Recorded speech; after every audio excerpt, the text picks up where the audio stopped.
Estamos ya en una conversación que sin duda nos va a evocar muchas cosas, porque vamos a hablar de movimiento, vamos a hablar de transgeneracional, vamos a hablar de un curso de milagros. Me imagino que ustedes, los que han intentado al menos ingresar en los estudios del curso de milagros, se habrán encontrado con la sorpresa de que no es algo lineal que uno pueda ir entendiendo como A más B igual C, pero sí, si uno le pone empeño de a poquito, como lo fue haciendo nuestra invitada, va a poder ir reconociéndose en las palabras de este manual, ¿no? Es un verdadero manual. Marta Salvat, muchísimas gracias por estar con nosotros, bailarina de una gran trayectoria, campeona además de entrenamiento de baile deportivo, campeona mundial. ¿Cómo llegaste a esta transformación y cómo llegaste al transgeneracional, al curso de milagros? Queremos conocer tu historia. Gracias por estar con nosotros. Gracias a vosotros. Bueno, pues como todas las personas tenemos crisis a lo largo de la vida, grandes noches oscuras del alma, y la primera empezó con 23 años y a raíz de esa gran crisis empecé una búsqueda interna que fui evolucionando, fui profundizando en ella, y cuando ya llegué al top de mi carrera profesional, por así decirlo, coincidió en que yo ya tenía un bagaje interior importante y dije, bueno, pues es momento de hacer un cambio de ciclo y compartir todo lo que me ha servido a mí para estar más o menos centrada, para poder vivir para poder supervivir, como decimos con el manual de supervivencia, para tener una vida más elevada, más constructiva, sobre todo inspiradora para los demás. Entonces, pues bueno, decidí cerrar el baile y empezar a compartir este mensaje. ¿Por qué no decidiste seguir en la danza? Porque mucha gente que, por ejemplo, tuvo el pasado del baile o de la coreografía y decidió, por ejemplo, en la biodanza. ¿Por qué dejaste el baile y quisiste intentarlo en otras sabidurías, en otros conocimientos que no venían del origen de lo que tú estabas haciendo? Claro, porque el baile que yo practicaba y la escuela que yo tenía en ese momento era de competición, era algo muy exigente, y de seguir en esa línea hubiera sido totalmente incompatible la energía que estoy poniendo en compartir este mensaje, en el viajar, en el escribir. O sea, es que es un cambio de filosofía de vida y el baile es un estilo de vida. Entonces aposté por esto y porque fue un llamado interno muy potente que tuve que hacer caso.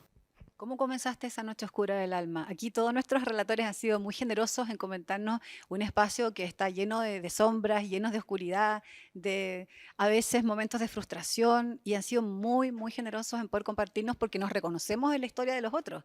Y las personas que nos escuchan y nos ven, obviamente reconocen y agradecen que tú compartas ese momento. Pues la primera que tuve, como te comentaba, fue a los 23 años, acababa de ser mamá, y yo siempre estuve muy vinculada a la religión católica, muy vinculada, y si te digo muy vinculada es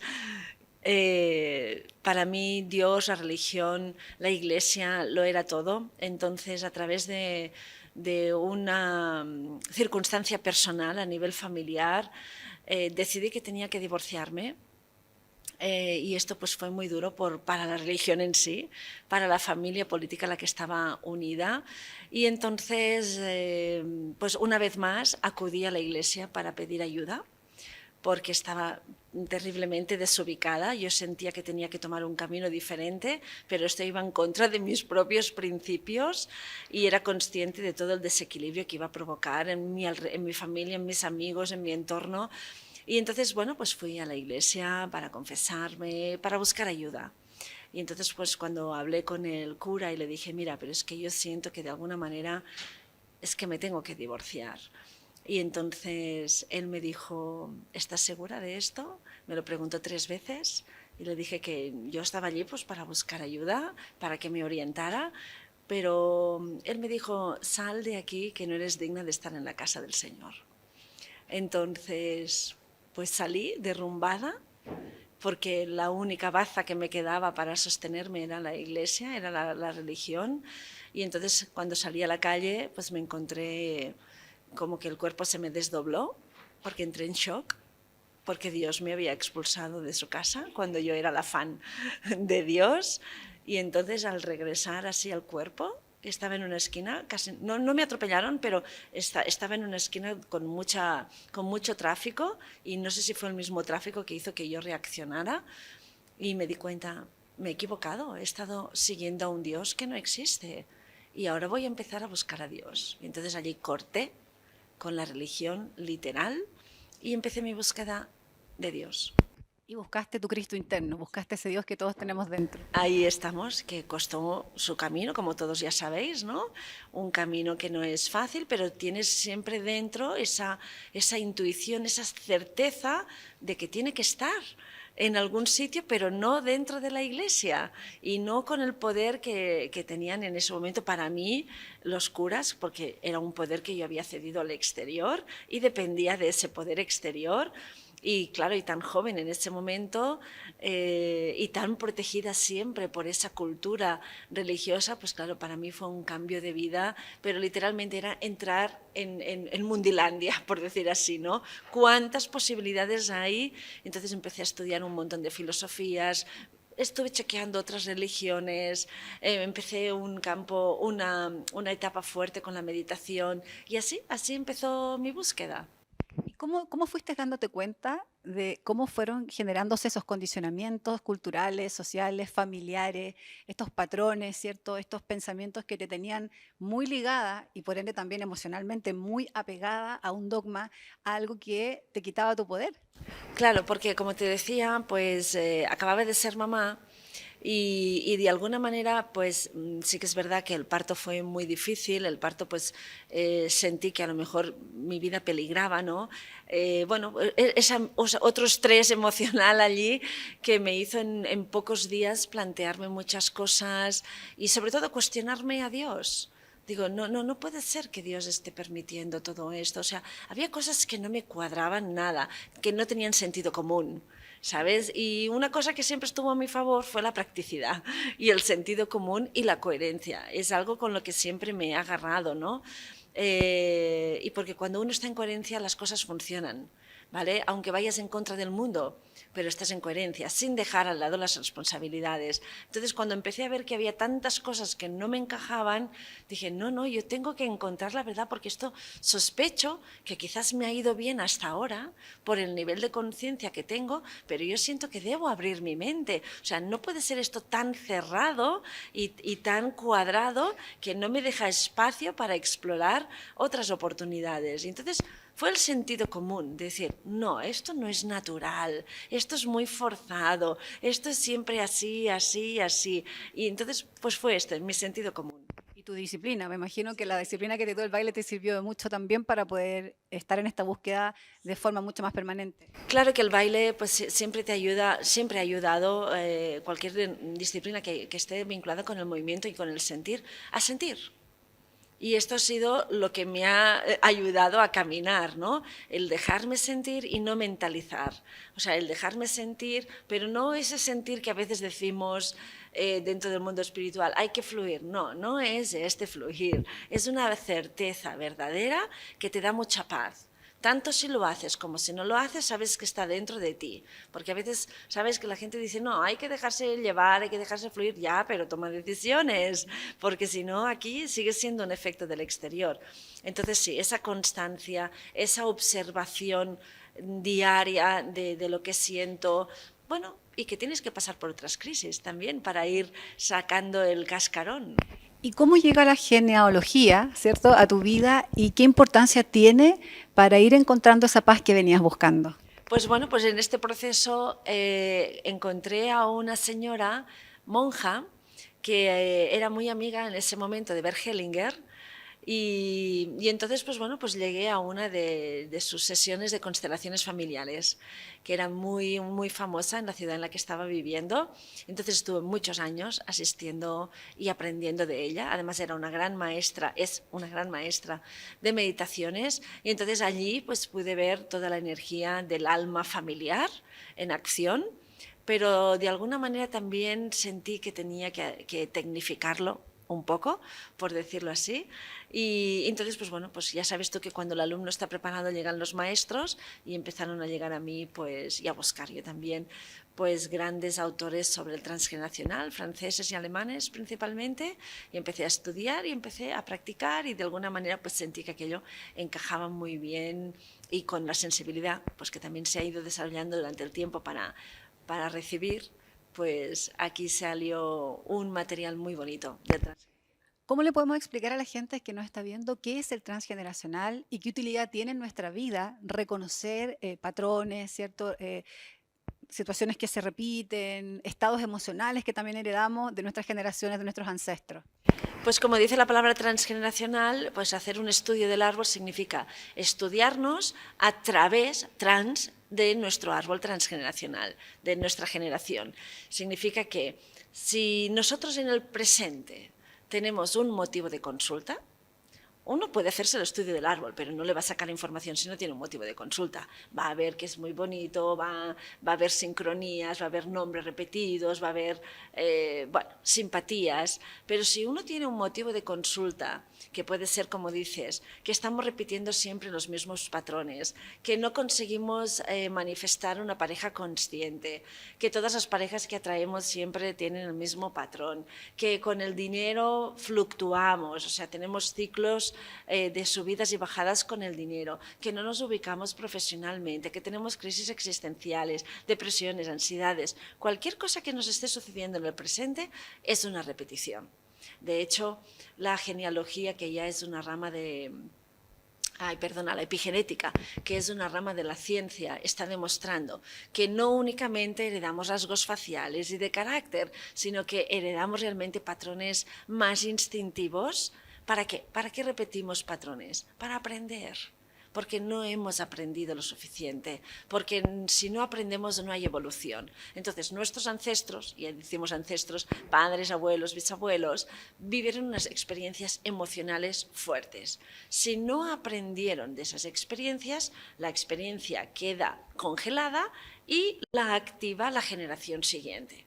¿Vale? El personaje que le corresponda solucionar ese programa que llamamos tóxico. Si esa generación repite el conflicto y no lo soluciona, se vuelve a quedar congelado y se descongela en la generación siguiente. Y así el sistema familiar o alma grupal, familiar, va dando oportunidades a las nuevas generaciones a que alguien aprenda. Es decir, si nosotros actualmente, por ejemplo, no sanamos estas cosas, estas heridas o estas cosas que traemos, pueden repetirse en las próximas generaciones. ¿Qué pasa, Marta? Y aquí es una pregunta que me imagino que mucha gente se puede estar haciendo. Cuando no sabemos quiénes fueron nuestros ancestros, cuando no conocemos sus historias, cuando no conocemos los secretos familiares, ¿cómo podemos sanar algo que no conocemos? Claro, nuestra parte consciente no tiene toda la información, pero sí nuestra mente subconsciente. Entonces, cuando hay una intención de aprendizaje, evolución y sanación, ya de alguna manera nuestra mente subconsciente está preparada para aflorar aquello que estaba oculto. Claro que lo hacemos con un acompañante, lo hacemos con una persona experta que ya está sintiendo las preguntas exactas que tiene que hacer y ya va sintiendo cuál es el ancestro que nosotros llamamos el sospechoso, que de alguna manera está intentando darte un mensaje. Hay tantas personas, por ejemplo, adoptadas, que desean hacerse el estudio del árbol y se hace el estudio del árbol con el árbol biológico, aunque ellos no sepan nada. La información sale. Esto no tiene que preocupar a nadie.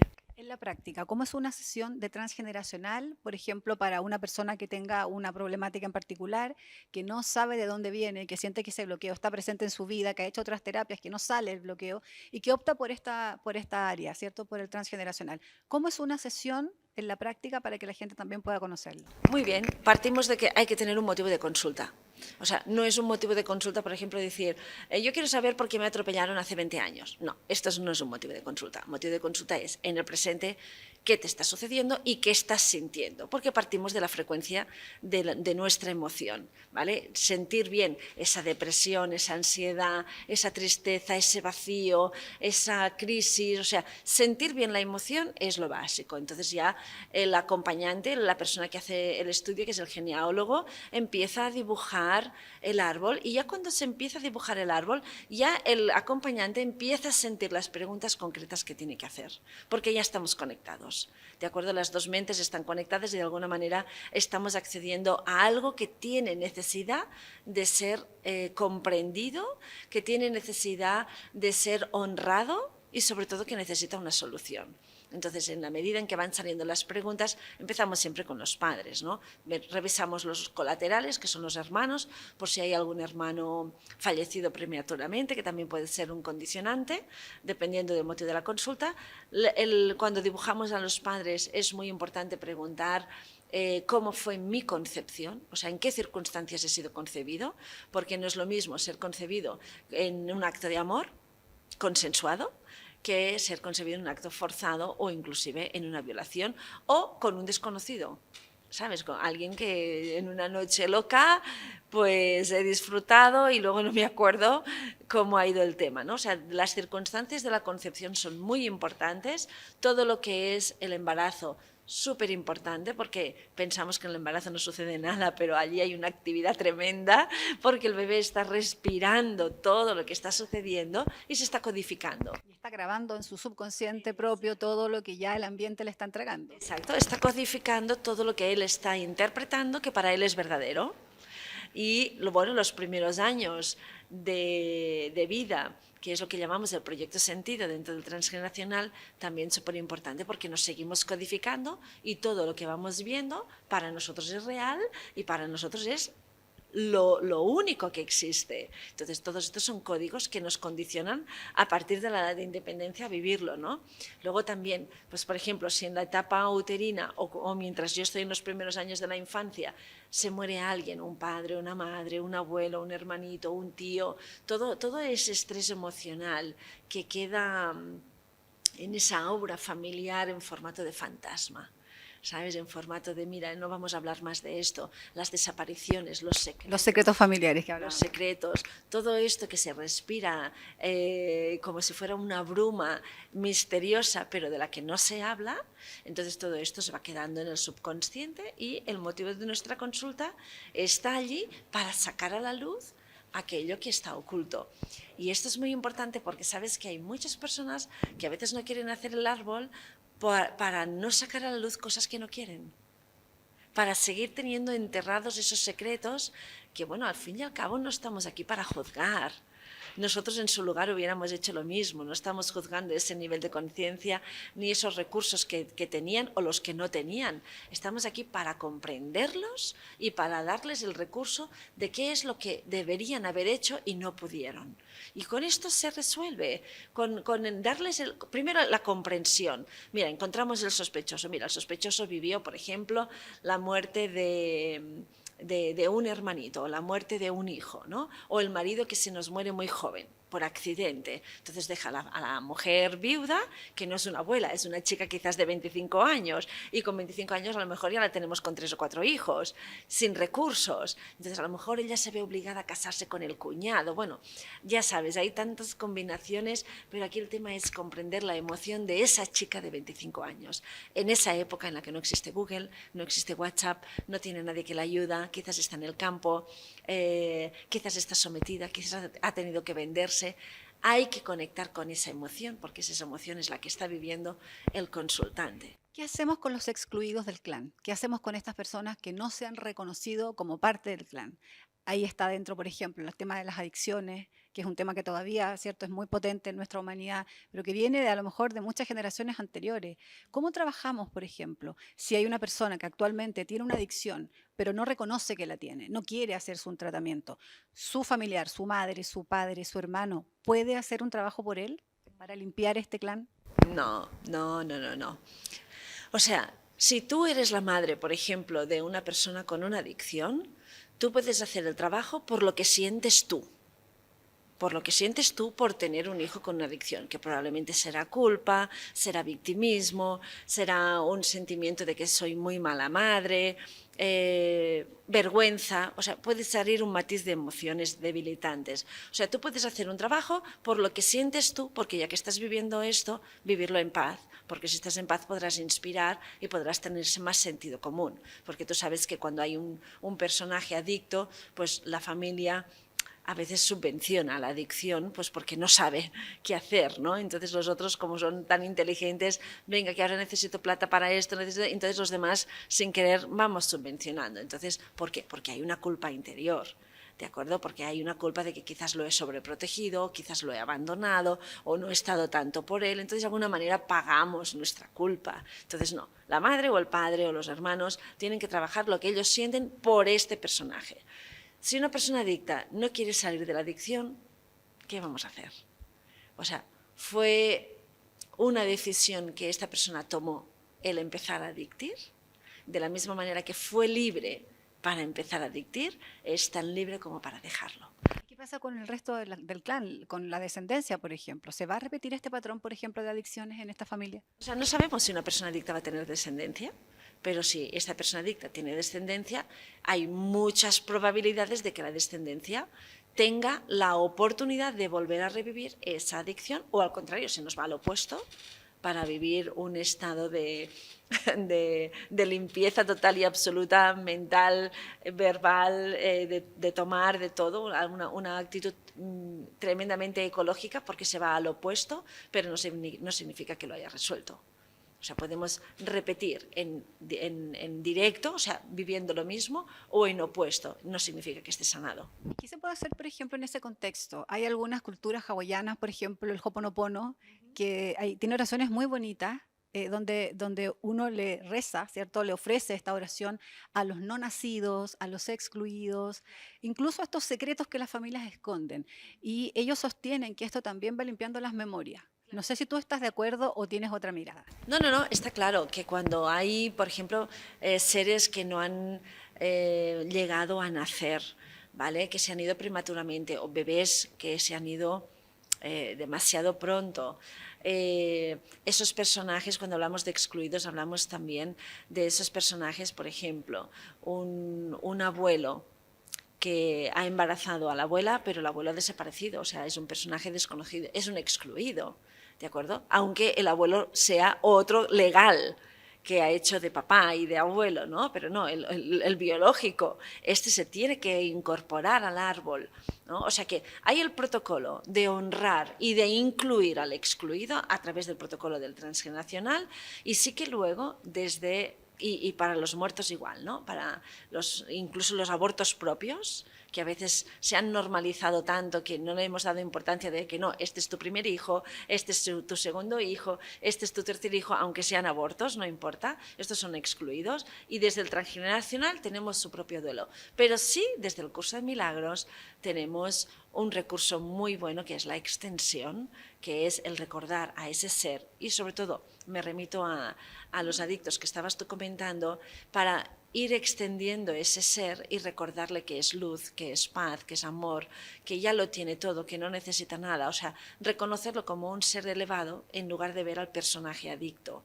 Esto es más desde el curso de milagros. Desde el curso de milagros, que es un gran tema. Yo les decía al principio cuando te presentaba que no es un tema fácil de comprender, no es una lectura lineal que uno puede decir, hoy aprendí esto, voy a dormir, mañana voy a tomar otras lecciones más, vas, retrocedes, a veces sientes que ya vas bien, pero te das cuenta que no aprendiste nada. ¿Cómo fue este camino para ti de ingresar a este estudio del curso de milagros?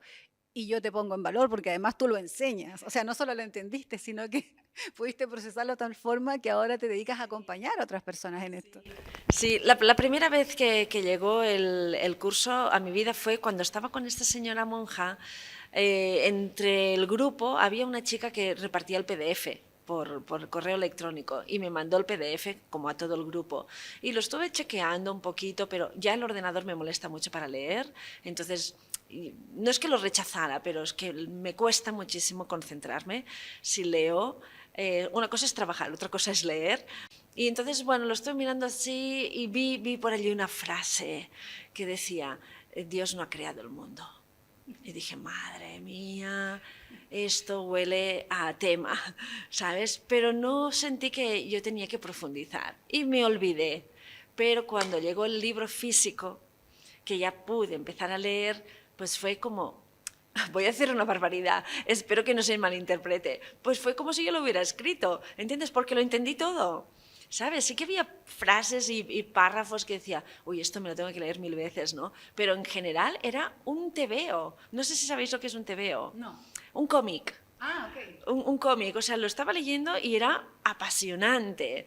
Y nada, empecé a ver, y fue cuando tuve que escribir el Decide de nuevo para simplificar lo que yo había entendido y sobre todo materializarlo, porque el curso es un poco así, ¿no?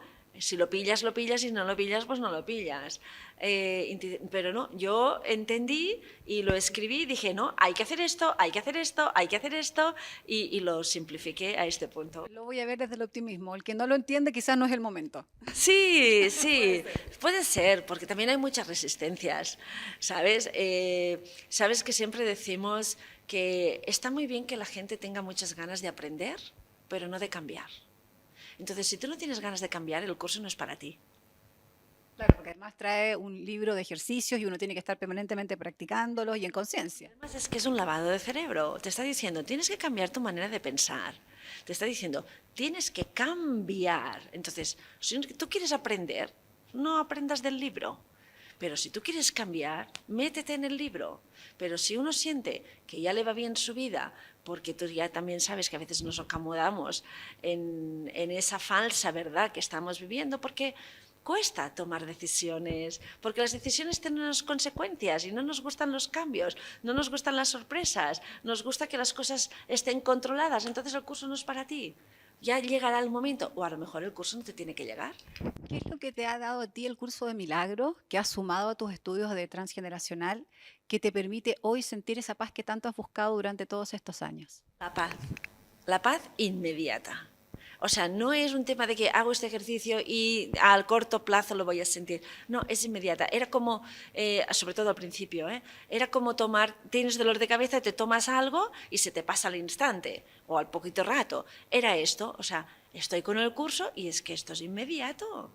Esto es inmediato. Y además, ese machaque del curso, esa insistencia de que cambia la manera de pensar, cambia la manera... O sea, es como tener al Pepito Grillo aquí dentro todo el rato y dice, ¿cambia o esto es para siempre? Y entonces había que probarlo. Y, perdona, es que siempre pongo el mismo ejemplo, que parece una tontería, pero si una persona quiere cambiar la dieta y quiere ser vegano, por ejemplo, supongo que no lo va a probar durante 3 días. O sea, si quieres hacer una dieta, pues empieza. No te pongas una fecha a tope, pero prueba las consecuencias de este cambio de dieta. Pero con 2 o 3 días no creo que lo vayas a ver. Pero cuando ya lleves un tiempo, si esto te encaja y te da un resultado que te sientes más energizado, más saludable, pues compra la filosofía y que sea tu estilo de vida.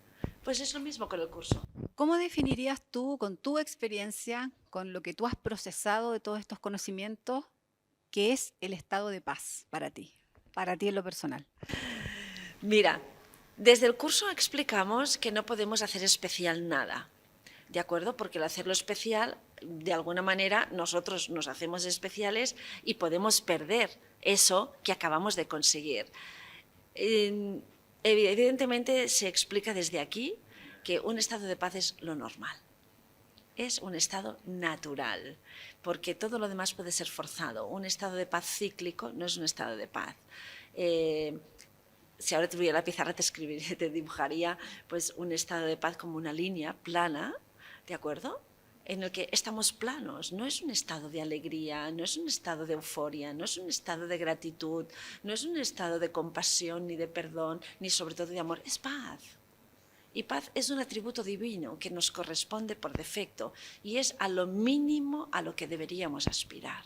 O sea, para mí la paz es lo normal. Y como dice el curso, los milagros son lo normal. Y cuando no suceden es que algo va mal. Entonces, cuando no estás en paz es que algo va mal, porque lo normal es la paz.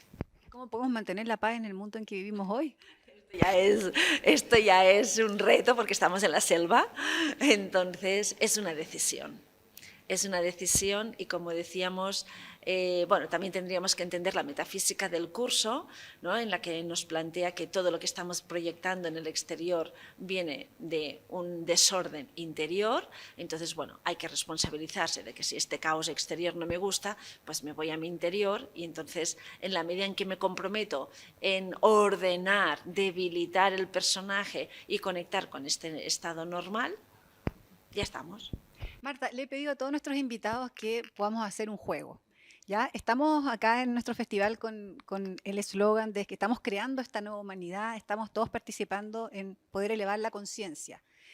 Si yo te pidiera a ti que tú armaras un kit de supervivencia, que tengamos que entregarlo a esta nueva humanidad, que pudiera ser abierto en 10 años, en 20 años, en 50 o en 100. ¿Cuáles son, a tu juicio, las cosas que no podrían faltar en este kit de supervivencia, tomado de tu experiencia y de este trabajo de transformación personal que ya comenzaste hace tanto tiempo? ¿Qué no debería faltar en el kit de emergencia para esta nueva humanidad? Bueno, o sea, el curso de milagros hay que llevarlo a una isla desierta. O sea, se tendría que enterrar en algún sitio para que cualquier persona que estuviera buscando comida o algo encontrara el curso, porque es alimento para el alma. Quizás también pondría un espejo para que todos pudieran ver a través de él, no su cuerpo físico, que pudiera ver un espejo que pudiera reflejar el alma y la gente recordara que no es un cuerpo. Y no siento que tendríamos que poner muchas cosas más, porque el mensaje de Jesús en el curso de milagros queda una vez más obvio de que no somos un cuerpo, somos un ser de luz con una experiencia humana y hay que priorizar la experiencia del alma en lugar de priorizar la experiencia humana. Y entonces pues pondría esto, un espejo que tuviera la capacidad de ver el interior, de que uno mismo pudiera reconocer la luz que tiene en el pecho y claro, le pondría el curso de milagros. Sin duda. Muchísimas gracias, Marta, por esta conversación. Gracias por todo. Gracias.